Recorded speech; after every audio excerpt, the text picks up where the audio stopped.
Hey everyone, what's going on? Phoenix here. Today I'm bringing you something a little bit different. This is going to be an Asheron's Call guide. It's a series that I'm going to be working on, going through some of the mechanics of Asheron's Call and things that can help you while you're playing. So this first one is obviously not in the game, but is really useful. This is the overly detailed Asheron's Call character planner.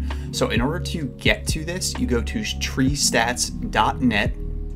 And in the top left of the website is the character planner. So there's going to be links in the description of this video to how to get here. And yeah, I'm going to jump right in. So this is a super useful tool for figuring out how your character is going to be built, going all the way from level 1 up to level 275 if you want to get that far. So the first thing we're going to talk about is you can do a build stage.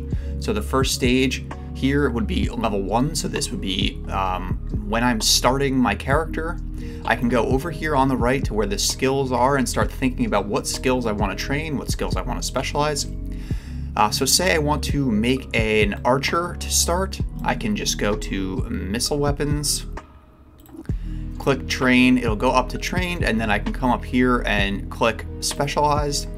And this is one of the most useful things that I have found, because something you forget about when you're playing the game, and this is kind of a hidden mechanic that exists, is there's a cap on how many skill credits you can spend on specialized skills.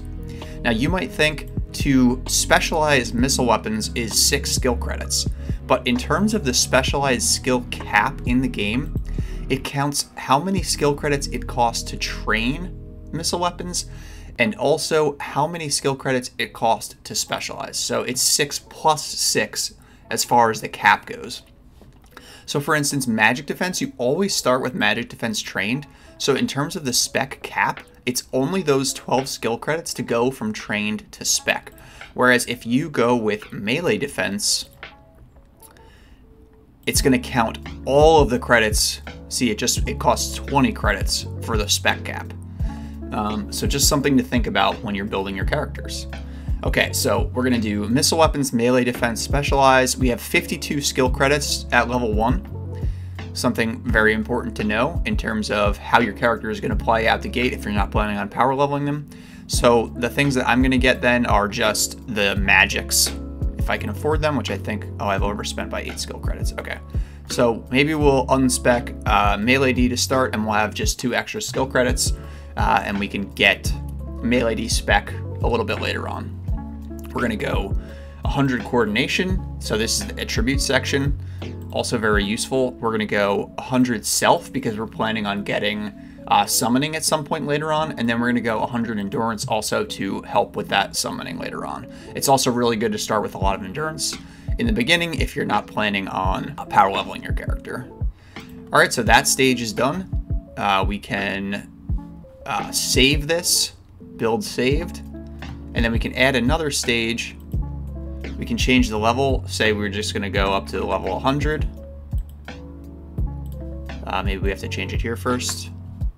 And then we can add stage level 100.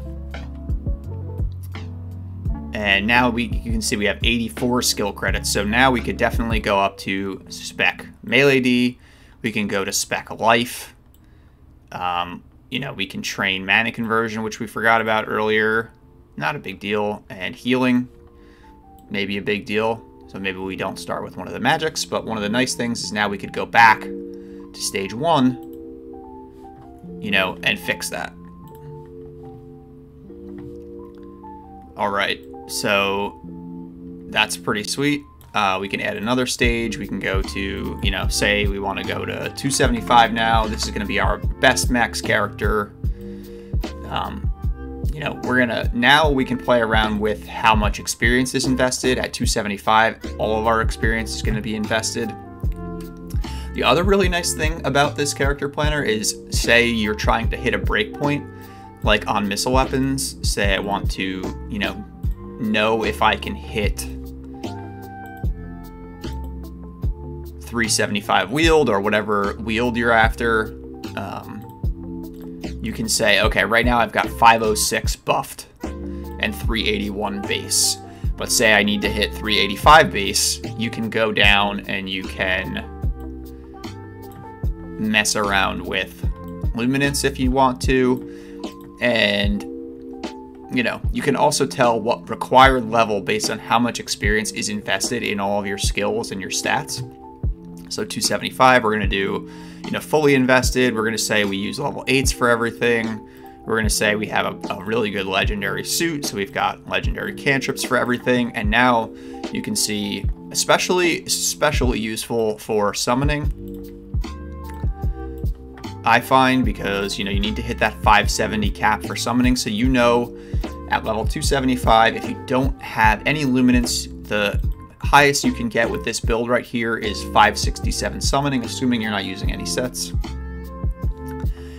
So then you can say, okay, so now I need to go down. I need to get, you know, 2 specialization luminance auras.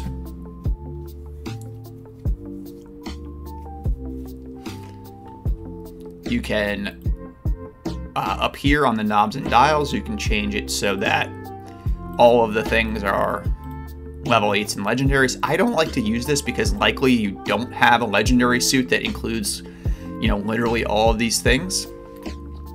You can toggle enlightenment, say you've done it once or twice. It also tells you how much luminance is spent.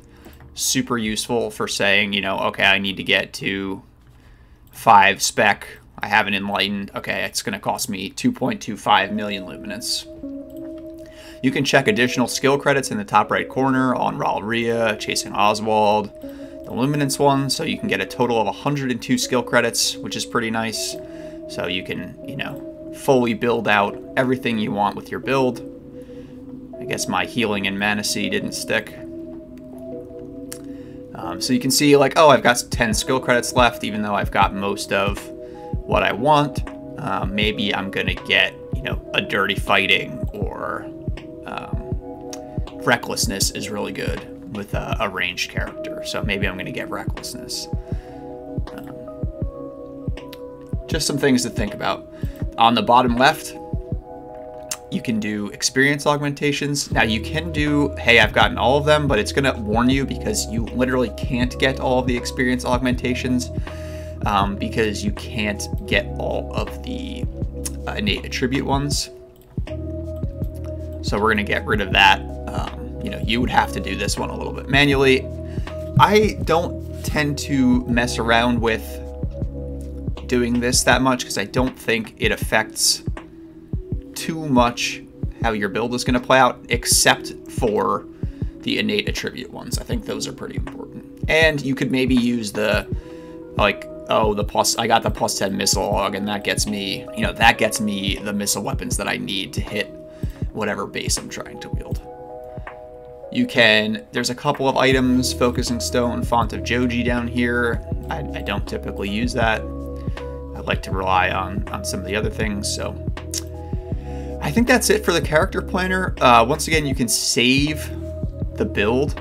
You can change the name, race, gender if you want to.